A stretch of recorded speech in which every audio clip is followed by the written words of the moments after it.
বন্ধুরা, চলে এসেছি আজকে একটা সানডে স্পেশাল বাটা 18 ডে নিয়ে। যদিও আজকে সানডে নয়, কিন্তু একটা খুব বাজে ঘটনার জন্য সানডেতে আমি আর এটা দিতে পারি না।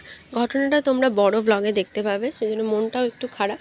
যাই হোক, তোমাদের বলি কী কী খেলাম সানডেতে। সকালে ব্রেকফাস্টে ছিল জ্যাম, পাউরুটি আর ডিম সেদ্ধ। তারপরে আমার হালকা খিদে পাচ্ছিল, তো আমি এনেছিলাম তালশাঁস আমার অফিসের ওখান থেকে।